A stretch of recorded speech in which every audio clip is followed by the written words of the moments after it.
ඉන්නවනේ සර්ප විශේෂ 105ක් 105න් මේ මුහුදේ ඉන්නවා සර්ප විශේෂ 15ක්. එතකොට මේ 15ම උග්‍ර විසයි. එතකොට ගොඩ බිම ඉන්න අයගෙන් උග්‍ර විසෙ ඉන්නේ සර්ප විශේෂ 5ක් විතරයි. එතකොට මේ 5 දෙනා තමයි නයා, තිත් පොළඟ, මුදු කරවලා, තෙල් කරවලා සහ වැලි පොළඟ. ඒකෙනුත් වැලි පොළඟ දෂ්ට කරලා ලංකාවේ මේ වෙනකොට මරණයක් වාර්තා වෙලා නැහැ. අනිත් එක තමයි මුහුදු සර්පය දෂ්ට කරලා මේ වෙනකොට මරණයක් වාර්තා වෙලා නැහැ. හැබැයි එකම එක මරණයක් වාර්තා වෙලා තියෙනවා බලපිටියේදී බඩකහ මුහුදු නයා කියන එක්කෙනාගෙන්. එතකොට ලංකාවේ ගොඩබිම ඉන්නේ උග්‍රවිස සර්පයෝ 5 දෙනා තමයි අර මම කියපු මුලින් කියපු 5 දෙනා.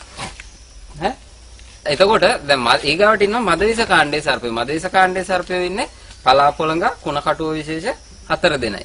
එතකොට ඒගොල්ලෝ තමයි මදවිස කාණ්ඩේ සර්පයෝ. අනිත් අය ඉන්නේ සුළුවිස කාණ්ඩේ සර්පයෝ ඉන්නවා. එතකොට මේ සුළුවිස කාණ්ඩේ සර්පයෝ තමයි මේ ලේමාපිලා, නාගමාපිලා, එතකොට ඇහැටුල්ලා, හෙන කඳයා, දංගර දන්න ඒ කියන සර්පයෝ සුළුවිස කාණ්ඩේ සර්පයෝ. සුළුවිස කාණ්ඩේ සර්පයෝ 12 දෙනෙක් ඉන්නවා. එතකොට ඊගාවට ඉන්නේ ඔක්කොම නිර්විෂය.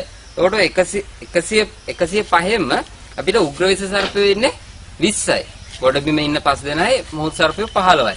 අනිත් තමයි අපි අතින් බහුලව මරණයටපත් වෙන්නේ. හැබැයි ওই උග්‍රවිස කාණ්ඩේ සර්පයොත් නෙමෙයි, මදවිස කාණ්ඩේ සර්පයොත් නෙමෙයි. මෙන්න මේ සුළුවිස සහ නිර්විෂ කාණ්ඩේ සර්පයෝ. මෙයා මේ නාගමාපිලා දැකපු ගමන් මිනිස්සු බය වෙනවා. නාගමාපිලා කියලා කියපු ගමන් නම අහපු ගමන් බය වෙනවා. මොකද මෙයාගේ නයිවිස කියලා කියනවා. එතකොට මිනිස්සෙක් මෙයා මේ මිනිස්සු දැකපු ගමන් මෙයාට බය වෙන්නේ. ඒකම මෙයාගේ මේ පැහැය. මොකද මේගොල්ලෝ සුළුවිස කාණ්ඩේ සර්පින් මේගොල්ලන්ගේ විලෝපීය සත්තුන්ගෙන් ආරක්ෂා වෙන්න මෙයා උග්‍රවිස සතකෝගේ තියෙන අනුවර්තන ගන්නවා.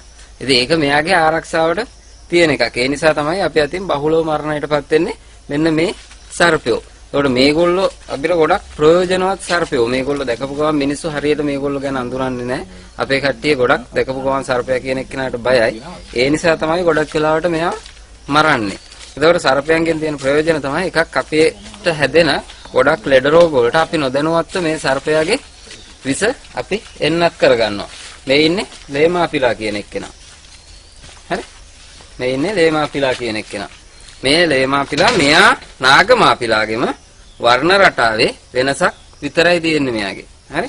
ඒකට මෙයාගේ වෙන කිසිම එහෙම නැතුව මෙයා මේ ලේ බොනවා කියන කතාව එහෙම මිත්‍යා මතයක්. ගොඩක් සර්පයෝ ගැන තියෙන මිත්‍යා මතින්ද තමයි මේ ලේමාපිලා එහෙම ගොඩක් වෙලාවට මිනිස්සු අතින් මරණයටපත් වෙන්නේ. ගොඩක් ගහලා මරන්නේ. නැත්තම් ලෝකේ කිසිම සර්පයෙක් ලේ බොන්නේ නැහැ. ඉතින් මේගොල්ලන්ගේ ප්‍රයෝජන තියෙන ගැන තමයි මම ඉස්සෙල්ලා කතා කර හිටියේ. ප්‍රයෝජන තමයි එකක් තමයි මේගොල්ලන්ගේ විස අපි නොදැනුවත්ව අපේ ශරීරගත කරගන්න ඕන මේකුත් ලෙඩ රෝග වලට ප්‍රතිකාර සඳහා විශේෂයෙන් ඔය ආතරයිටිස් වගේ දේවල් වලට ප්‍රතිකාර වලට අපි ගන්නවා මේගොල්ලන්ගේ විස.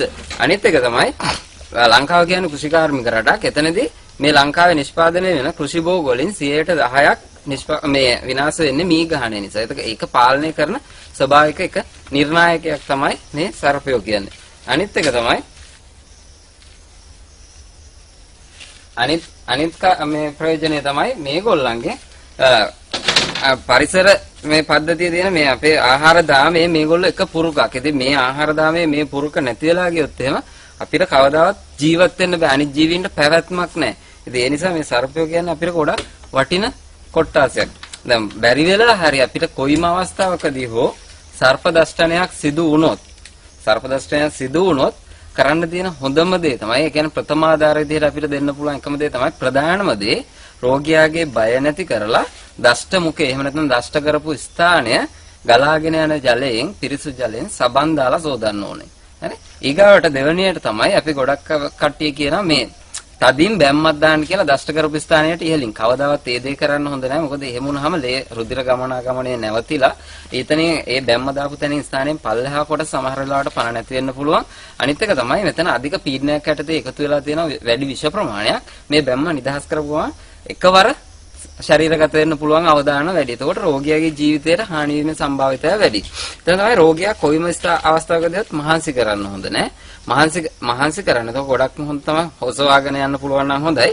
අනිත් එක තමයි ලවණ සහිත ආහාර. ගොඩක් වෙලාවට කුරුම්බ වතුර, ඒ වගේ දියර වර්ග බොන්න දෙන්න හොඳ නැහැ. මොකද එහෙම වුණාම වකුගඩු ක්‍රියාකාරීත්වය වැඩි වෙලා ඒත් විස වේගයෙන් ශරීරගත වෙන්න බලපානවා. ඒ නිසා මේ දියර වර්ග බොන්න දෙන්නත් හොඳ නැහැ. රෝගියාගේ සිහිය තියෙනවා නම් වේදනාව වැඩිම නම් විතරක් පැරසිටමෝල් විශේෂයක් පාවිච්චි කරාට කමක් නැහැ.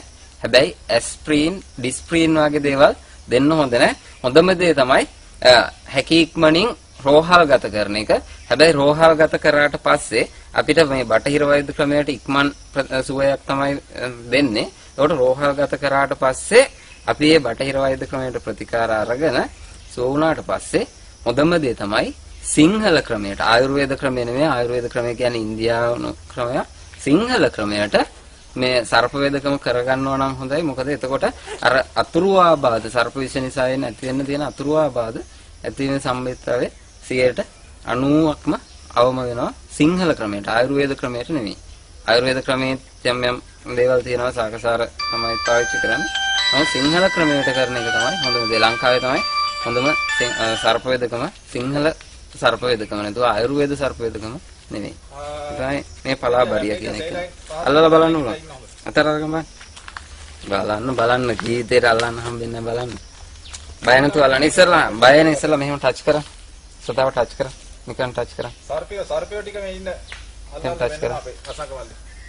සර්ප ගැන පොඩ්ඩක් දැන් මෙයා මේ දිව දාලා මෙයා කරලා නේද? ඒ කරන්නේ අපේ බොඩි ටෙම්පරේචර් එක අයිඩෙන්ටිෆයි කරගන්නවා. ඊට පස්සේ ඒකට ගානට ඇඩප්ට් වෙනවා. දැන් ඔය කිසි ප්‍රශ්නයක් නැහැ. දැන් එයාට රිදුනොත් විතරයි හපන්නේ. හපුවා කියලා කිසිම ප්‍රශ්නයක් නැහැ මෙයා. නිර්විශේෂ සර්පේ ගොඩක් වෙලාවට මිනිස්සු පලාපොළඟ කියලා වැරදිලා ගහන්නේ මෙයාට. දොර ගෙනියනද වාහන නැද්ද බං? වාහනේ ගන්න දැන් එසම මහත්තයා වාහනයක් කරන්න කියලා කිව්වා. ඊට පස්සේ try කරා වටේම වාහනයක් හොයාගෙන